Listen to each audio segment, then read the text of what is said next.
시간입니다. 유명한 사람의 글이나 평론을 소개하는 시간인데요. 구독, 좋아요도 눌러주십시오. 구독부터 좀 눌러주십시오. 오늘 유명한 사람은요, 문화일보의 칼럼을 쓰는 허민의 정치카페라는 칼럼 카테고리에서 쓴 겁니다. 제목이요, 이재명 사법 처리 땐 민주당 분열 친문 독자신당 창당 가능성, 이재명 소환의 정치학. 소제목 썸머리를 읽어보면요, 이재명 검찰 소환은 예정된 전쟁, 이 의원 당선 당권 장악 당원 개정 3종 방탄에 김건희 특검으로 맞불, 선거법 위반 유죄 판결로 차기 대선 못 나가면 당 휘청, 친명 정권교체 불발, 개파 괴멸 위기감의 결사항전, 이렇게 요약했는데요. 일단 그대로 읽어드립니다. 이재명의 소환은 예정됐었다. 여당도 야당도 이를 몰랐을 리 없다. 오랜 사법 리스크에 시달려온 이재명 더불어민주당 대표는 더욱 그렇다. 그가 대선 패배 직후부터 의원 당선, 당권 장악, 당권 개정의 로드맵으로 겹겹이 방탄장치를 마련한 것은 예정된 전쟁 대비 차원이었다. 이 대표 소환은 앞으로 추석 민심을 거치면서 우리 정치 지형을 근본적으로 뒤흔드는 대형 태풍이 될 수도 있다. 만에 하나 그의 여러 리스크 중 하나라도 현실화한다면 그건 고질적인 내부 갈등을 겪는 민주당의 결속 요인보다는 분열 요인으로 작용할 가능성이 크다. 이 대표와 친명, 친이재명계가 이재명 수호의 최전선에 나선 것은 이 때문이다. 예정된 전쟁. 이 대표 소환을 놓고 여야 모두 전쟁이라고 했다. 조정식 민주당 사무총장은 제1야당에 대한 윤석열 대통령의 전면전 선포라고 말했다. 민주당은 연일 의원총회와 대책회의를 열어 윤석열 정권의 정치 탄압을 비판했다. 정청래 의원은 죄 없는 김대중을 잡아갔던 전두환이나 죄 없는 이재명을 잡아가겠다는 윤석열이 뭐가 다르냐고 했다. 여당에도 이 대표 소환은 전쟁이다. 권성동 원내대표에 따르면 범죄와의 전쟁이고, 김기현 의원에 따르면 방탄과의 전쟁, 불의와의 전쟁이다. 전쟁은 예정돼 있다. 3구 대선과 관련한 공직선거법 위반 공소시효 9월 9일가 끝나기 전 검찰이 이 대표를 한 번은 불렀어야 할 일이었다. 이 대표도 이미 만반의 대비를 해왔다. 대선 패배 직후 인천 계양을 국회의원 보선을 통해 여의도에 입성했고 곧바로 당권을 장악했으며 기소 후에도 대표직을 유지하도록 당원을 거쳤다. 방탄용이라는 평가가 나왔다. 민주당은 대통령 부인의 사법 리스크를 제기하면서 맞불을 놨다. 이 대표는 지난달 31일 비공개 최고위원회에서 김건희 특검과 이재명 특검을 동시에 한다면 수용할 수 있다는 취지로 발언했다. 민주당은 급기야 김건희 특검을 당론으로 채택한 데 이어 김 여사 건과 관련한 허위사실 공표 혐의로 윤 대통령까지 검찰에 고발했다. 이 대표의 이재명, 김건희 동시 특검론은 대통령 부인을 포토라인에 세울 수도 있으니 나를 건드리지 말라는 벼랑 끝 전술이다. 이는 과거 문재인 대통령 아들 준용 씨 특혜 취업 의혹 문제로 자신의 부인 김혜경 씨가 수사선상에 올랐을 때 했던 김혜경, 문준영 동시 조사 주장을 연상시킨다.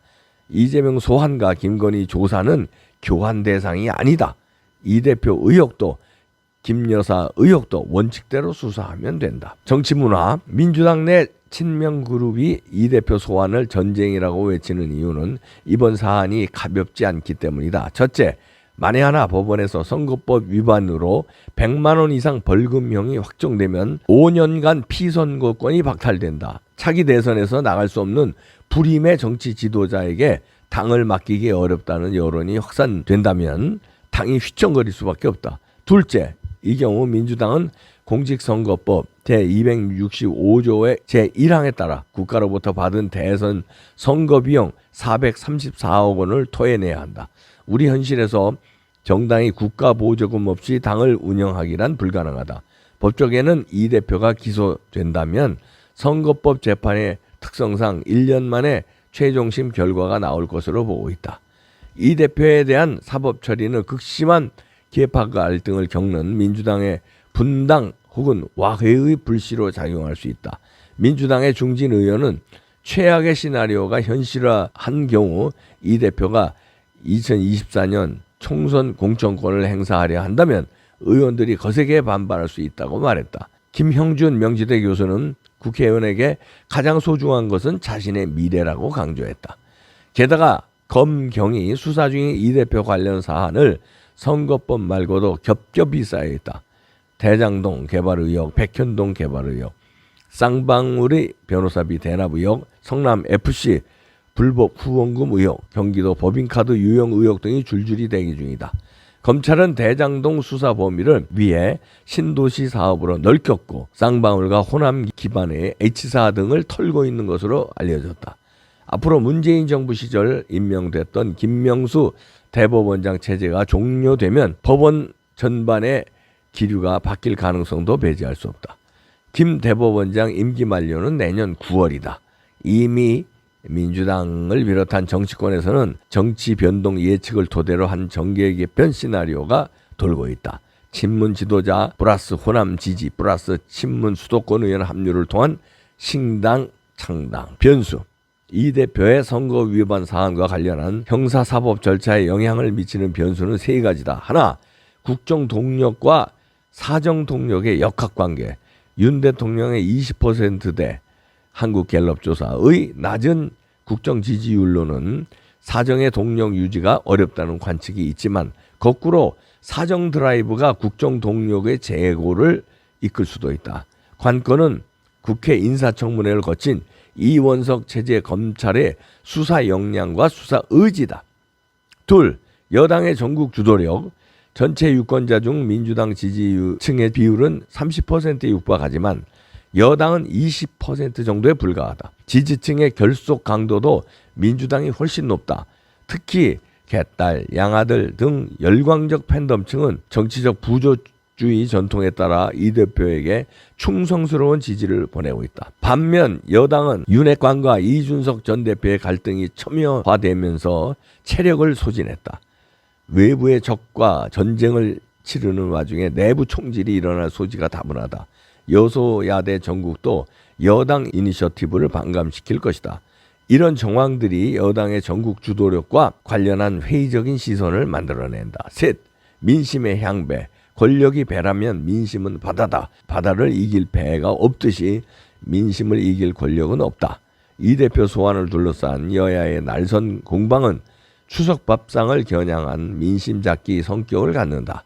명절 상차림에 올라온 여당 내부 갈등 이슈와 이재명 소환 이슈가 각각 실행되고 설명되고 해석되고 전달되면서 민심과 여론의 흐름이 만들어질 것이다.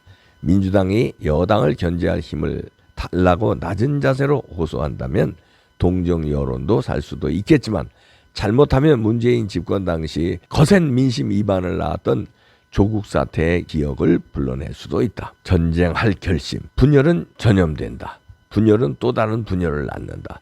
사법 리스크가 본격화한다는 전 대오의 분열, 계파의 괴멸, 정권 교체의 불발, 미래의 소멸 등 소멸을 예고하는 것일 수 있다. 친명계가 이 대표 소환 국면에서 결사항전을 결심하게 된 이유다. 이렇게 행정학 박사기도 하고 전임 기자기도 한 허민 칼럼이었는데요. 허민의 정치 카페 예리하죠. 문화일보에 실렸는데요. 정계 개편이 일어날 가능성이 저도 크다고 봅니다. 일단 민주당에서는 이 허민의 지적대로 이재명 사법 리스크로 분열되죠. 왜냐하면 선거법 위반은요. 여기서도 지적했지만 피선거권 박탈. 다시 말해서 4년 뒤 대통령 선거에 나가지도 못하는 사람을 대표로 해서 동력이 상실되죠. 그러면 자기 밥주머니 찾으러 대통령에 근접한 사람한테 줄을 쓴다. 왜냐하면 이재명은 아니기 때문에. 그러면 확 무게중심이 쏠린다. 이재명은 호수아비가 된다. 그러면은 보통 호수아비가 지독한 호수아비거든. 그러면 너희들끼리 자살하고 당을 따로 차릴 수 있다는 얘기죠. 친문당이 거기다 플러스 호남 그다음에 수도권 모을 수 있다 이런 얘기인데 거기에 또 변수가 사법 리스크인데 여기서도 잘 지적했는데 김명수 대법원장이 9월이 임기입니다. 원래는 대통령 바뀌면 지금 물러나야 되는데 좋다 이거야. 그래. 임기 다 채운다 이건데 임기 채워봐야 이제 9월인데 그러면은 9월 이후에 재판은 지금의 재판과 성격이 다를 수 있다. 약간 이상한 재판 많이 나오잖아요. 좌파 편향 일색의 재판 결과가 많이 나오는데 부정선거 관련 재판도 그렇고 이번에 이준석이가 가처분한 거 인용된 것도 그렇고 이게 9월에 김명수가 옷을 벗으면 이게 달라질 수 있다. 당연히 윤석열 대통령이 지명하니까 당연히 우파 성향을 가진 어떤 분이 대법원장이 되겠죠. 그러면은 거기에 또 줄 서려고 좌파들은 또 쳐낼 거예요. 그러면은 이재명이 이제 그 재판을 받게 되면 달라질 것이다. 그래서 저는 이런 생각도 해요. 이게 진짜 만약에 고수면 누가 고수냐면 한동훈 장관이 진짜 고수면 윤석열 대통령도 진짜 고수면 수사를 다 해놓고 추가 압수수색하고 또 뭐 시간 끌면서 이재명 소환을 공소시효 마지막까지 몰고 갔을 가능성이 있다. 왜냐하면 진작에 쳤어도 되거든요. 증거 잡았잖아요. 당대표 되기 전에 쳐도 되잖아요. 그럼 방탄 옷을 못 입는데 그런데 안 치고 있다가 당대표 다 되는 거 누가 봐도 당대표 다 된다고 예상했잖아요. 되는 거 다 기다렸다가 당대표 되는 거 놔뒀다가 정기국회 첫날 소환장 날린단 말이에요. 이런 게 시간 끌기 작전, 다시 말해서 김명수 대법원장 아웃되는 그 타임 스케줄하고 맞추는 거죠. 자, 그러면 9월 9일은 넘기면 안 돼. 왜냐면 공소시효니까 9월 8일 정도 딱 기소치고 기소 의견으로 기소 안 되는 거는 재판 안 되는 거거든요. 그럼 재판 일정을 잡죠.